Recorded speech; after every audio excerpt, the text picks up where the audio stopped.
The rain hammered against the windows of the daily grind, blurring the already fading light of a late afternoon. Inside, the air hung thick with a strange tension, a mix of stale coffee and something sharper, more acrid. A group of men dominated the small space, their voices loud and grating against the usual quiet hum of the cafe.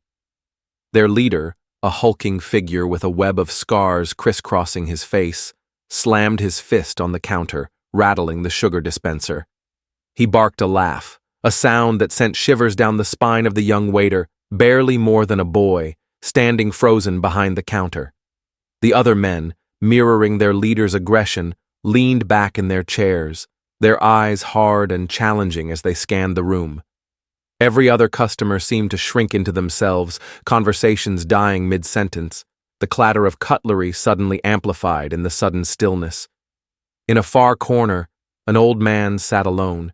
He didn't react, didn't flinch. He simply lowered his newspaper, the pages rustling softly in the oppressive silence. His right hand, age-spotted and strong, moved with a deliberate slowness. Tap, tap. The sound, two sharp, distinct taps against the worn wooden surface of his table, cut through the room like a snapped twig. All eyes, even those of the swaggering leader, flickered towards the sound. The old man, however, didn't look up. He raised his coffee cup to his lips and took a slow, measured sip. The town of Oakhaven clung to its peace like a precious jewel. Nestled amidst rolling hills and sprawling farmlands, it was a place where time seemed to move a little slower, where neighbors knew each other by name, and where the most exciting event was usually the annual county fair. Main Street was lined with quaint shops, the courthouse clock tower chimed the hours with comforting regularity, and life flowed with an unhurried rhythm. At the heart of this tranquil existence was the daily grind, a small, unassuming cafe that served as the town's unofficial meeting place. And in that cafe, every morning, you would find Arthur Finch. Arthur Finch was a fixture of Oakhaven, a quiet presence that had become as familiar as the worn wooden booths and the aroma of freshly brewed coffee. He was 78 years old, a man of routine and simple pleasures. He arrived at the daily grind at precisely 8 o'clock every morning, settled into his usual corner booth, and unfolded his crossword puzzle. He always ordered the same thing, a cup of black coffee, no sugar, no cream. The locals, in their own quiet way, had assigned him a role in the tapestry of their town. Some said he was a retired librarian, his days spent among dusty shelves and forgotten tales. Others thought he might have been an accountant, a man of numbers and meticulous order. No one knew for certain, and Arthur never offered any corrections. His weathered hands, though marked by time, moved with a surprising steadiness as he filled in the squares of his puzzle, his brow furrowed in concentration behind a pair of wire-rimmed glasses. He was a man who seemed content to observe the world, a silent guardian of Oakhaven's unruffled calm. That calm, however, was about to be shattered. A new presence had arrived in Oakhaven, a discordant note in the town's peaceful symphony. They called themselves the Vipers, a motorcycle gang that had drifted in from the fringes of society, their arrival as sudden and unwelcome as a storm on a summer afternoon. They had established a makeshift camp on the outskirts of town, their roaring engines and defiant attitude disrupting the quietude that Oakhaven held so dear. The Vipers were a stark contrast to everything the town represented. Where Oakhaven was gentle, they were brash. Where Oakhaven was orderly, they were chaotic. And where Oakhaven valued peace, the Vipers exuded a restless, simmering menace. Sheriff Brody, a man more accustomed to dealing with parking tickets and the occasional lost dog, found himself facing a challenge he was ill-equipped to handle. He called them a problem, a knot of trouble that he couldn't quite unravel. Today, the Vipers had brought their disruption to the daily grind. They swaggered through the door, their leather jackets and heavy boots a stark contrast to the cafe's cozy, welcoming atmosphere. Their laughter was loud and jarring, their voices rough and demanding. They treated the cafe like their own personal territory, their eyes sweeping over the room with a predatory hunger. Sarah, a young woman working her way through college, served them with forced politeness, her smile trembling slightly as she took their order. She was small and quick, usually a whirlwind of cheerful energy, but now she moved with a cautious hesitation, her hand hovering protectively over her order pad. Rattler, the gang's leader, a man whose scarred face and cold eyes spoke of a casual cruelty, singled her out. He leaned close, his voice a low growl that made her flinch. Rattler's words hung in the air, thick with a veiled threat. Sarah's breath hitched, her fingers tightening around her order pad. Arthur Finch, still in his corner booth, watched the exchange with an unreadable expression. He set his coffee cup down, the delicate clink echoing in the tense silence. "You've had your fun," he said, his voice low but carrying a surprising weight. "That's enough." The Vipers turned, their amusement quickly morphing into irritation. "You gonna stop us, old man?" Rattler sneered, a flicker of genuine menace in his eyes. Arthur simply replied, "I'm asking politely. Let the young lady do her job." One of the younger Vipers, a wiry man with a shaved head and a twitchy energy, stepped forward. "Maybe you didn't notice, old man. There's 5 of us." Arthur acknowledged him with a slight nod. Shaved Head grinned and shoved Arthur hard in the chest. Arthur took a step back, but remained standing, his posture unchanged. Another Viper, a woman with a snake-like tattoo coiling around her neck, swept her arm across Arthur's table, sending his coffee cup, newspaper, and silverware crashing to the floor. The sound of shattering ceramic seemed to break the spell that had held the cafe captive. Arthur went down with it, a slow, controlled descent that looked like an old man falling but felt like something else entirely. He landed on one knee, one hand braced against the floor, his eyes fixed on the fallen items. 2 hours, he said softly, his voice barely audible above the Viper's triumphant laughter. Rattler leaned down, his scarred face inches from Arthur's. "What's that supposed to mean, old-timer?" Arthur didn't answer, his gaze still on the debris. His message wasn't for them. Meanwhile, Maria Sanchez was pushing her old pickup truck to its limits. The engine whined in protest as she sped along County Road 17, the familiar landscape blurring into a rush of green and brown. Her hands, gnarled and strong from years of hard work, gripped the worn steering wheel with a fierce determination. This wasn't the Maria who chatted with customers and brewed endless pots of coffee.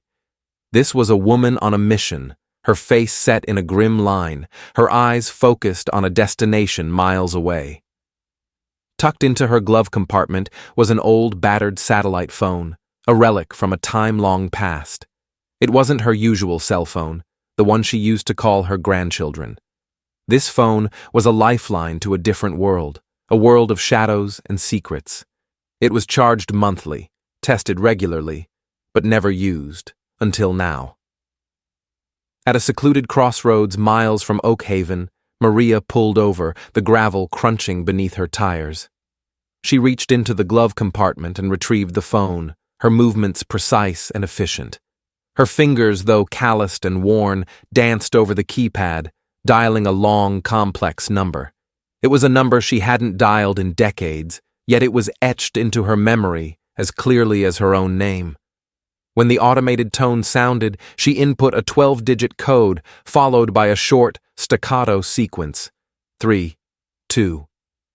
The message surged through the dormant network, bypassing cell towers and internet cables, traveling along satellite links and hidden relay stations. It connected to a private, secure server, maintained by individuals scattered across the country. These weren't just ordinary citizens. They were former members of the Shadow Hawks, an elite black ops unit that had operated in the shadows during the Cold War. They were men and women who had served alongside Arthur Finch, undertaking missions that never officially existed, in places that were never on any map. Now, decades later, they had built lives, families, and careers, seemingly leaving their pasts behind.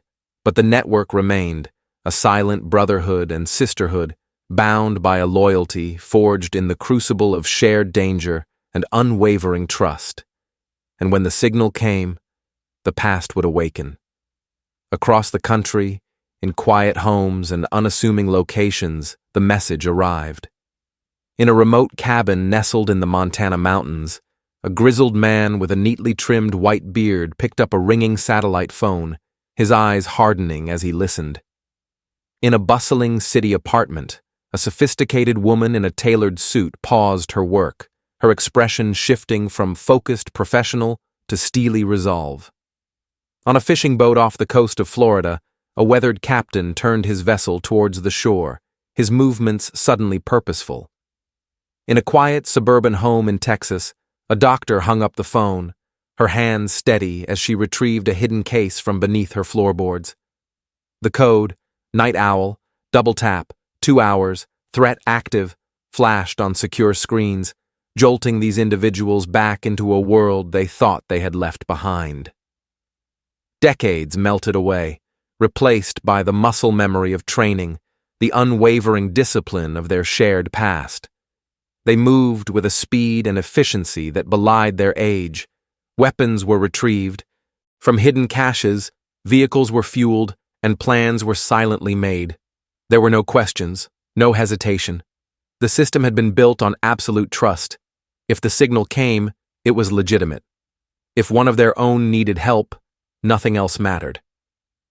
Back at the daily grind, the Vipers had settled into a lazy arrogance.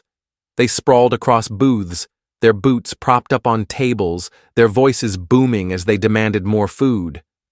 They'd forced the terrified dishwasher, a young man named Pete, to abandon his dishwashing duties and cook for them, threatening him with violence when he hesitated. Sarah moved between the tables with forced composure, her face pale, her hands trembling slightly as she cleared away the remnants of the Viper's earlier rampage. She avoided their eyes, focusing on the task at hand, desperate to maintain a semblance of normalcy in the increasingly surreal situation. Arthur Finch remained in his booth, a quiet island in the center of the chaos. He didn't speak, didn't make any sudden movements. He simply sat, his gaze occasionally drifting towards the old-fashioned clock on the wall behind the counter. The clock ticked with a steady, relentless rhythm, counting down the minutes. Rattler, emboldened by his unchallenged control of the situation, leaned back in his booth, a sneer twisting his lips. "What's so interesting about the time, old man?" he called out, his voice thick with mockery. "Got somewhere to be?" Arthur took a slow sip of the fresh coffee Sarah had placed before him. "Not me," he replied, his voice calm and even. "But they do." Rattler frowned, confused. "Who's they?" Arthur didn't elaborate. His eyes, however, remained fixed on the clock, 9:15 a.m. A low rumble began to vibrate through the floorboards of the cafe, a subtle tremor that went unnoticed by the Vipers, who were too engrossed in their own boisterousness. The rumble grew steadily louder, a deep, resonant thrum that resonated in the chests of everyone present. Outside, on the quiet streets of Oakhaven, 4 black SUVs appeared, moving with a synchronized precision that was both unsettling and awe-inspiring. They were civilian vehicles, unmarked and anonymous, yet their movements spoke of military discipline, of coordinated purpose. They drove past the bewildered stares of the few locals who happened to be out, past the familiar landmarks of Oakhaven, their tinted windows obscuring the faces of their occupants. The vehicles moved with an almost eerie silence, their tires barely whispering against the asphalt. Inside the daily grind, the rumble had become a deep, insistent growl. The Vipers finally noticed, their boisterous laughter faltering, replaced by a flicker of unease. Rattler shifted in his seat, his hand instinctively moving towards the knife holstered at his hip. "What the hell is that?" he muttered, his eyes darting towards the windows. Before anyone could answer, the SUVs screeched to a halt outside the cafe, their brakes hissing in unison. The sound was sharp and decisive, a punctuation mark that ended the Viper's reign of terror. 4 doors opened simultaneously, and 4 figures emerged, their movements fluid and coordinated. The first to enter was a woman in her late 60s, her steel-gray hair pulled back in a severe bun, her posture ramrod straight. She moved with an economy of motion that spoke of years of training, her eyes scanning the room with a cold, assessing gaze. Behind her came 3 men, each as composed and purposeful as the woman. They were dressed in unassuming civilian clothes, jeans, flannel shirts, work boots, but their bearing, their focused intensity, betrayed their true nature. They spread out with practiced efficiency, positioning themselves strategically around the cafe. On the forearm of each, partially visible beneath rolled-up sleeves, was the same faded tattoo, a stylized hawk's head, its sharp beak open, a single talon extended, clutching a stylized compass. The woman walked directly to Arthur Finch's booth. "Sir, we got the ping," she said, her voice low and professional. Arthur nodded once, his expression calm. "No permanent damage," he instructed. "Just remove the problem. Disorientation protocol engaged." Rattler's bravado crumbled. His face, moments ago contorted with arrogance, now registered a mixture of fear and confusion. "Who the hell are these guys?" he stammered, his hand still hovering near his holstered knife, though he made no move to draw it. The woman with the steel-gray hair didn't acknowledge him. Her attention was focused entirely on Arthur and the situation at hand. With a speed that belied her age, she moved towards Rattler, her movements fluid and precise. She didn't throw a punch, didn't engage in a brawl. Instead, she executed a series of swift, controlled manipulations, her hands finding pressure points and joints with an unnerving accuracy. A sharp intake of breath, a muffled grunt, and Rattler's arm was twisted behind his back, his knife, clattering harmlessly to the floor. The other members of the team moved with similar efficiency, their actions precise and economical. They didn't engage in a prolonged fight. They neutralized. A swift twist of the wrist, a pressure applied to the neck, a joint locked in place. Each Viper found himself disarmed, subdued, and utterly helpless within seconds. There were no shouts, no wild flailing, just the quiet sounds of submission and the almost clinical efficiency of the team's movements. "Who the hell are you?" Rattler repeated, his voice strained and desperate, his face pressed against the countertop. Arthur Finch stood, his movements slow and deliberate. He brushed a speck of imaginary dust from his coat sleeve, straightened his collar, and finally met Rattler's gaze. His expression was calm, his eyes steady. "Someone who stopped warning people a long time ago," he said, his voice low but firm. The woman with the steel-gray hair, Colonel Rostova, nodded to Arthur. "Extraction plan, sir. County line. Disorientation protocol engaged." One by one, the Vipers were escorted out of the cafe and towards the waiting black SUVs. There were no handcuffs, no visible restraints, yet none of them offered any resistance. They moved with a dazed, almost docile obedience, their eyes wide with a mixture of pain and disbelief. The sheer speed and professionalism of their captors had left them utterly bewildered, stripping them of their bravado and leaving them with a chilling understanding. They were outmatched, outclassed, and in a situation far beyond their comprehension.